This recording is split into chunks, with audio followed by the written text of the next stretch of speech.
नमस्कार, किस्सा यूपी का देख रहे हैं और मैं हूं आपके साथ दिव्या सिंह।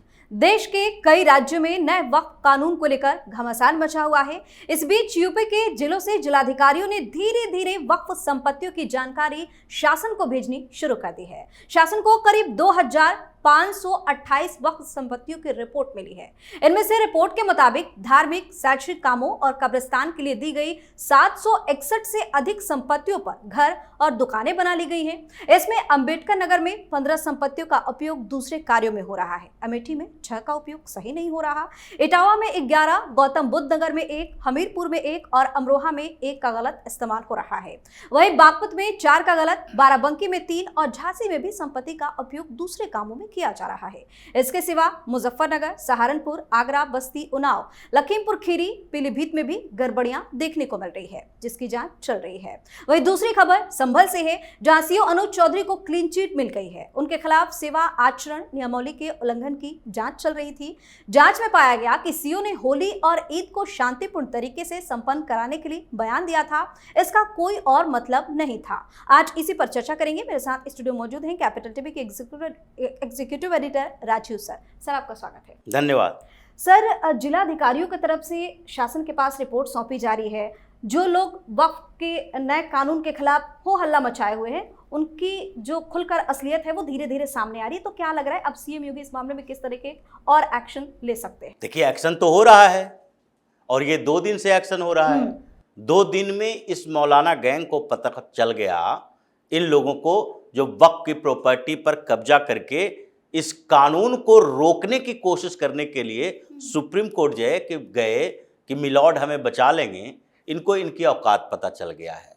और एक तरह से सीएम योगी आदित्यनाथ ने सुप्रीम कोर्ट के जजों को बता दिया कि असली इम्प्लीमेंटेशन का अधिकार किसके पास है। उन्होंने आईना दिखाया और उनकी हैसियत भी बता दी है। जवाब दिया है कि आप वहां पर बैठकर फैसला लिखे। आपने बताया कि नहीं, कोई भी प्रॉपर्टी जो वक्फ के अंदर अभी है और जो चाहे नोटिफिकेशन के जरिए वक्फ के पास गया हो या फिर रजिस्ट्री के जरिए वक्फ के पास गया हो, दोनों में से किसी तरह की प्रॉपर्टी को डी नोटिफाई नहीं किया जाएगा। लेकिन हुआ तो कौशाम्बी में वापस ले लिए गए 58 एकड़ जमीन। वहां पर हथौड़ा पटकते रह गए और यहां योगी ने बुलडोजर शुरू कर दिया कि नहीं, ये प्रॉपर्टी पर जो सरकारी संपत्ति है उस पर वक्फ के नाम पर तुम कब्जा करके नहीं रख सकते। इसलिए ये इशारा कर रहा है सीएम योगी आदित्यनाथ का ये जो कार्रवाई है, ये इशारा कर रहा है कि सुप्रीम कोर्ट में जिस तरीके से सरकार के विरोध में एक के बाद एक फैसले दिए जा रहे हैं और जो पार्लियामेंट की या विधानसभा की, दोनों जगह की बात है, विधानसभा में भी कानून बनाए जाते हैं। स्टेट लिस्ट के सब्जेक्ट पर विधानसभा में ही कानून बनते हैं, सेंट्रल लिस्ट के सब्जेक्ट पर लोकसभा में कानून बनते हैं। कंकरेंट लिस्ट होता है जिसमें लोकसभा विधानसभा दोनों अपने अपने स्तर से कानून बना सकता है और वो समवर्ती सूची के जितने विषय हैं उसमें अगर टकराव हुआ तो लोकसभा में जो पारित किए जाएंगे, संसद में जो कानून बनेगा वो राज्य के कानून पर ऊपर रखा जाएगा, यानी कि उसे वरीयता दी जाएगी। तो ठीक है, अगर ये कानून बनाने का अधिकार जनप्रतिनिधियों को दिया गया तो सुप्रीम कोर्ट हर कानून को अगर इसी तरीके से रोक टोक करके बदलाव करके पूरे मूल आधार को ही खत्म कर दे तो उस कानून का फायदा क्या। अगर सुप्रीम कोर्ट ये कह दे कि नहीं, ये वक्फ की प्रॉपर्टी जो है वो अभी यथास्थिति रहेगी, उस पर कोई कार्रवाई नहीं कर सकते, वक्फ काउंसिल में जो बैठे हुए हैं उसमें नई नियुक्ति नहीं कर सकते। अब सुनवाई कब तक होगी, 5 मई को सुनवाई में क्या फैसला आएगा, और सीजेआई संजीव खन्ना भी बोले थे कि ये 7-8 महीना लगेगा, इसमें 7-8 महीना से पहले इस पर फैसला नहीं आ सकता। तो ये अंतरिम आदेश पारित करेंगे और अंतरिम आदेश 7-8 महीना नहीं और ज़्यादा समय लगेगा। ये रिटायर करेंगे 13 मई को, उसके बाद एक नए चीफ जस्टिस आएंगे और उनकी घोषणा हो गई है, BR गवई हैं और इनसे भी खतरनाक मालूम पड़ते हैं वो। ऐसे ही वो भी पारिवारिक पृष्ठभूमि उनकी यही है, वो भी RS गवई के बेटे हैं। RS गवई जो RPI Republican party of India Gavai गुट के नेता हुआ करते थे, कांग्रेस के साथ मिलना जुलना, उसके साथ कोऑर्डिनेशन, जैसे अठावले साहब के साथ भारतीय जनता पार्टी का गठबंधन रहता है, महाराष्ट्र से हैं, वो भी RPI के नेता हैं, अठावले गुट के।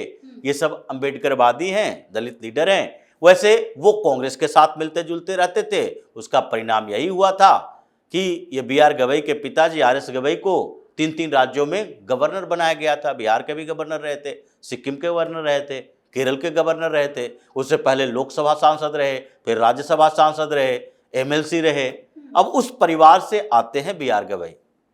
जस्टिस BR गवई भी 6 महीना के लिए चीफ जस्टिस बनेंगे, फिर रिटायर हो जाएंगे। तो ये जो टाइमलाइन दिया गया है, ये तो टाइमलाइन लंबा खिंचता रहेगा कि 6 महीना नहीं, 8 महीना नहीं, 12 महीना, कितने साल तक सुनवाई चलेगी। और इस पर सवाल कई उठ रहे थे कि भाई अब तक हम लोगों ने वक्फ के खिलाफ जितने मामले हाई कोर्ट में डाले थे, जब आपके पास आते थे आप कह देते थे, विष्णु जैन ने ये बात बोली कि देखिए भाई हम सुप्रीम कोर्ट में जाते थे तो कहते नहीं हाई कोर्ट में जाओ, और ये लोग हाई कोर्ट छोड़ के सुप्रीम कोर्ट में आ गया तो आपने जल्दीबाजी में सुनवाई शुरू कर दी। तो ये सुप्रीम कोर्ट का नजरिया है, जजों का नजरिया है। तो अब उसको पलटा कैसे जाएगा? योगी ने कर दिया कि भाई आप अपना काम करते रहिए, हम अपना काम करेंगे। और संपत्ति का विवाद है, ये वक्फ बोर्ड की संपत्ति का विवाद है। अगर सरकार को यह पता चलेगा कि वक्फ बोर्ड ने उस संपत्ति पर कब्जा कर रखा है और उसके दस्तावेज सरकार के हैं, तो फिर उस पर कार्रवाई क्यों नहीं की जाएगी? अब सर्वे में वही सारी जमीनों को, वही सारी प्रॉपर्टी को ये वापस ले रहे हैं। कौशाम्बी का मामला भी वही था। चारागाह हो सकता है, ग्राम सेवा की जमीन हो सकती है, सरकारी जमीन हो सकती है, भू वितरण किया जा सकता है, गरीबों के लिए दिया जा सकता है, मकान बनाने के लिए प्रधानमंत्री आवास योजना के लिए दिया जा सकता है, लेकिन ये वक्फ वालों को क्यों दिया जाएगा? इसने कब्जा करके रखा तो उसको छुड़ा लिया गया। उसी तरीके से ये जो 2000 से ज्यादा यानी कि 2800 के करीब ये प्रॉपर्टी का जो सर्वे कर करके अलग अलग डिस्ट्रिक्ट कलेक्टर ने दिया है, वो इसलिए दिया क्योंकि नए कानून के तहत इन लोगों को अधिकार मिला है सर्वे करने का। और नए कानून पर आपने जो बात कही है कि डिनोटिफाई नहीं होगा, आपने जो याचिका पर सुनवाई की और उसमें सेंट्रल गवर्नमेंट से ये बात कही, स्टेट गवर्नमेंट वाले तो कह रहे थे कि मेरी याचिका पर भी सुनवाई करो। राजस्थान की तरफ से गए थे, महाराष्ट्र की तरफ से गए थे, हरियाणा की तरफ से गए थे, मध्य प्रदेश की तरफ। आपने किसी की सुनी नहीं कि नहीं इन्हीं 5 याचिकाओं से हम काम चला लेंगे। और दूसरी तरफ सरकार के तरफ से जो तुषार मेहता गए उन्हीं की बात सुनेंगे। ऐसे तुषार मेहता ने भी कहा है कि हमें और 3 वकील चाहिए और उनकी भी दलील आप सुनेंगे सेंट्रल गवर्नमेंट की तरफ से। हम अकेले दलील नहीं देंगे भाई, हमारे अटॉर्नी जनरल भी आएंगे इस मुद्दे पर। जब आपने पूरा पेंच फंसा दिया तो अटॉर्नी जनरल भी आएंगे। तो 3 वकील हमें चाहिए। आप इधर से 5-5 वकील 5-5 याचिका पर खड़ा कर दिए हो। अभिषेक मनु सिंह भी इधर से बोल रहा है, उधर से कपिल सिब्बल भी तर्क दे रहा है, उधर से राजीव धवन भी तर्क दे रहा है, तो हमें भी चाहिए। तो इन लोगों ने सेंट्रल गवर्नमेंट को कहा कि नहीं इसको डीनोटिफाई नहीं करेंगे, यानी कि सेंट्रल गवर्नमेंट वर्सेस वक्फ बोर्ड की प्रॉपर्टी है, जो डिस्प्यूटेड प्रॉपर्टी है, उस पर सेंट्रल गवर्नमेंट कोई काम नहीं करेगी। लेकिन स्टेट गवर्नमेंट को तो आपने इन्वॉल्व नहीं किया। तो उत्तर प्रदेश की सरकार ने शुरू कर दिया और योगी आदित्यनाथ ने बता दिया कि ये 3.8 करोड़ हो पूरे उत्तर प्रदेश में, मतलब लगभग 4 करोड़ मुस्लिम है। और ये लोग, इन सारे लोगों पर, मतलब आप जहां जहां आपके बस्तियां हैं वहां पर एक अलग व्यवस्था बनाने की कोशिश करते हो। आप अपने मजहब के उन मामलों में हस्तक्षेप करने से मना करवा देते हो कि नहीं सरकार का कोई हस्तक्षेप नहीं होना चाहिए।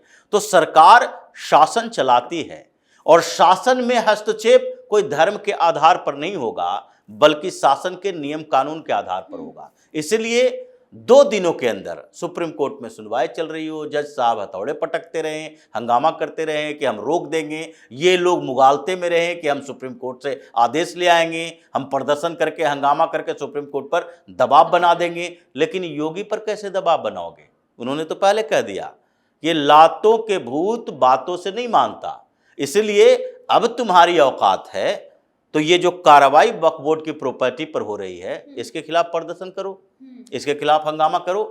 कितने गाजियाबाद को शामली में मुस्लिम संगठनों ने आकर प्रदर्शन किया।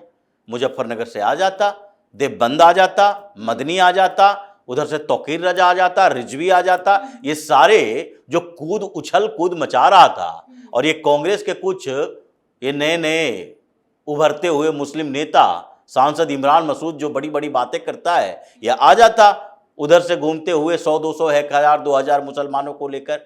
कोई निकलने के लिए किसी के पास औकात नहीं है, क्योंकि पहले ही ये बता चुके हैं कि लातों के भूत बातों से नहीं मानते, इसलिए आओगे तो फिर पिट पिटाकर जाओगे। और यही रणनीति योगी आदित्यनाथ ने बनाई और उन्होंने एक रास्ता दिखाया, क्योंकि आजकल स्टेट गवर्नमेंट जितनी है उसमें भारतीय जनता पार्टी शासित प्रदेश में तो ज्यादातर देखा जाता है योगी एक रास्ता बनाते हैं। सीए के समय में योगी ने एक रास्ता बनाया, नियम कानून पहले से थे, लेकिन योगी ने कहा अगर प्रदर्शन के दौरान, ये सुप्रीम कोर्ट का फैसला भी था कि अगर धरना प्रदर्शन के दौरान सरकारी संपत्तियों का नुकसान किया जाएगा तो वसूली उसी से की जाएगी। योगी ने शुरुआत किया, नोटिस भेजना शुरू की और उसके बाद सारे राज्यों ने नोटिस भेजना शुरू कर दिया ऐसे धरना प्रदर्शनों में। योगी ने क्या किया, अगर तुम अपराध किए हो और अपराध करने वाले व्यक्ति जो अपराधी है वो अगर कोई और दूसरा काम कर रहा है, अपराध कर रहा है, अवैध वसूली कर रहा है, अवैध तरीके से मकान बनाए हुए है, तो उसके अवैध निर्माण को सबसे पहले ध्वस्त करो। बुलडोजर एक्शन शुरू किया। अब हिंदुस्तान की बात तो छोड़ दीजिए, यूरोप में भी बुलडोजर एक्शन की मांग होती है। तो ये एक ऐसा पैटर्न बना रहे हैं। अब इसमें भी उन्होंने पैटर्न बनाया। सुप्रीम कोर्ट की बात छोड़ दीजिए, सुप्रीम कोर्ट अपना आदेश पारित करते रहे और योगी ने कह दिया कि हम लोग ऐसे काम करेंगे, सर्वे आएगा, रिपोर्ट आएगी, उसके बाद चैलेंज करेंगे, कब्जा करेंगे, जब्ती होगी, उसके बाद कोर्ट में जाओ। अब तो ट्रिब्यूनल में नहीं, कोर्ट में सीधा जाओ, कोर्ट से फैसला आएगा। तुम्हारे पास अगर रजिस्ट्रेशन का पेपर है तो ठीक है, नहीं होगा तो फिर उस पर सरकार का कंट्रोल हो जाएगा। तो ये उत्तर प्रदेश में चल रहा है। 2 दिन के अंदर इन लोगों की अकड़ ढीली हो गई। इसको लग गया कि उत्तर प्रदेश में तो योगी की चलेगी, ये न सुप्रीम कोर्ट की चलेगी, न हमारे दबाव की पॉलिटिक्स चलेगी, न धरना चलेगी, न प्रदर्शन चलेगा। इसलिए यहां पर रहना है तो शांति से वही बात मानो जो वो कह रहे हैं, और इन लोगों को अपनी औकात का पता चल गया है। इसलिए न धरना कर रहा है, न प्रदर्शन कर रहा है, इंतजार कर रहा है। और वो इंतजार इसका लंबा रहेगा तब तक 2,80,000 से ज्यादा वक्फ की प्रॉपर्टी उत्तर प्रदेश में है, उसमें से आधा से ज्यादा खाली हो जाएगा, क्योंकि इन लोगों ने जितने दस्तावेज रखे हैं वो सारे दस्तावेज इनके बाबर के जमाने के हैं। ये 300 साल पहले के दस्तावेज काम नहीं आएगा। आपको वक्फ एक्ट 1923 ब्रिटिश काल में जो उस समय गवर्नर को संपत्ति सौंपी गई, राज्य को संपत्ति सौंपी गई, जो पेपर तुम्हारे पास नहीं था फिर से तुमको वापस दे दिया है कांग्रेस की सरकारों ने, ये नहीं चलेगा। उस समय के रजिस्ट्रेशन का दिखाना पड़ेगा कि ब्रिटिश काल में भी रजिस्टर्ड था कि नहीं। अभी की बात तो छोड़ दो, अगर नहीं दिखाओगे तो जब्ती शुरू हो जाएगी। यही स्थिति उत्तर प्रदेश में है। सर, संभल में भी जो वहाँ के सीईओ हैं उनको क्लीन चिट मिली है। बहुत सारे लोग चाहते हैं कि किसी न किसी तरीके से राजनीति करके उनके बयान को आधार बना के संभल सीईओ को वहां से हटा दिया जाए, लेकिन अब क्लीन चिट मिल गई है। कुछ लोगों की बौखलाहट क्यों बढ़ती जा रही है? देखिए, जिस तरह की बात उन्होंने की, जैसे ये पहले उस तरह की बात ये लोग किया करता था। कानून का गलत तरीके से इस्तेमाल तो इन लोगों ने शुरू किया। ये नमाज के लिए शुक्रवार को इकट्ठा होता है और वहां पर मस्जिद में जाएगा, मस्जिद में नमाज पढ़ने के लिए नहीं जाता, तकरीर सुनने जाता है। और तकरीर में अंदर, मस्जिद के अंदर मौलाना क्या बोलता है, इमाम क्या बोलता है, वो किसी को पता नहीं होता बाहर में, क्योंकि अजान तो माइक पर देते हो, तकरीर माइक पर नहीं देते। तकरीर भी माइक पर दो, बाहर में बैठकर कोई वीडियो रिकॉर्डिंग कर सके, ऑडियो रिकॉर्डिंग कर सके और सरकार को ये दे सके कि देखो ये मौलाना है जो भड़काऊ बयान दे रहा था। तो इन लोगों ने जो कॉन्स्पिरेसी की उसी को तोड़ने के लिए अनुज चौधरी जैसे लोगों की जरूरत है। और उन्होंने सीधे तौर पर कहा था, शांति बनाए रखना चाहते हो तो शांति बनाने के तरीके अपने दिमाग में भर लो। अगर होली में तुम मातम मनाने की कोशिश करोगे तो मातम मनाने के लिए हिंदू बाहर नहीं आएंगे, प्रशासन तुम्हारे लिए तैयार है। तो इसलिए तुम्हें रंग से परहेज है तो तुम अंदर रहो। ये कौन सी गलत बात है? अगर किसी को कहा जाए कि भाई तुम्हें जंगल में सांप डसने से डर है तो जंगल में मत जाया करो, तो ये गलत क्या है? अगर गोली चल रही है तो कहीं ये कहा जाए कि देखो बाहर गोली चल रही है, बाहर मत निकलो क्योंकि गोली लग सकती है, गोली से डर है तो अंदर रहो। कर्फ्यू क्यों लगाया जाता है? क्यों धारा 144 लागू की जाती है? इसलिए कि बाहर का तनाव का माहौल है तो घर में अंदर बैठे रहो। तो तुम्हें जब इस बात का डर है कि बाहर निकलेंगे हिंदुस्तान के अंदर होली मनाई जा रही है। ये कोई अरब का देश तो है नहीं कि 1000 लोगों में से कोई एक हिंदू निकलेगा। यहां तो 1000 लोगों में से 900 हिंदू निकलेगा और वो होली खेलेगा, और उस समय तुम जाओगे, रंग लगेगा और फिर बवाल खड़ा किए तो फिर बवाल हम लोग कर देंगे तुम्हारे साथ। तो ये कौन सी गलत बात थी? शांति व्यवस्था बनाने के लिए डंडे का इस्तेमाल करना पड़ता है इन जाहिलों के लिए। इसलिए इनके आचरण को लेकर कुछ भी करते रहो, कोई फर्क नहीं पड़ेगा। इनको क्लीन चिट मिली है और आगे भी ऐसे ही क्लीन चिट मिलती रहेगी अगर ऐसे काम करते रहेंगे तो। जी, बहुत बहुत धन्यवाद सर तमाम जानकारी के लिए। धन्यवाद। तो वक्फ कानून लागू होने के बाद यूपी में ताबड़तोड़ एक्शन देखने को मिल रहा है। इस दौरान अलग अलग जिलों से जिलाधिकारियों की रिपोर्ट चौंकाने वाली सामने आ रही है। वक्फ की संपत्ति के नाम पर लूट का धंधा भी उजागर हो रहा है, जिसके बाद एफआईआर भी दर्ज हो रही है। जिस तरह से एक्शन मोड में सीएम योगी दिख रहे हैं, उसके बाद तो राज्य में हलचल तेज हो गई है। वहीं संभल सीओ को क्लीन चिट मिलने के बाद कट्टरपंथियों और मौलानाओं की बेचैनी भी बढ़ी हुई है। किस्सा यूपी का में आज के लिए इतना ही। अगर आपने अभी तक हमारे चैनल को सब्सक्राइब नहीं किया है तो सब्सक्राइब कर लीजिए, हमारे वीडियो को लाइक कीजिए, शेयर कीजिए, हमारे वीडियो पर कमेंट करके जरूर बताएं कि आपको हमारी खबर कैसी लगी। धन्यवाद।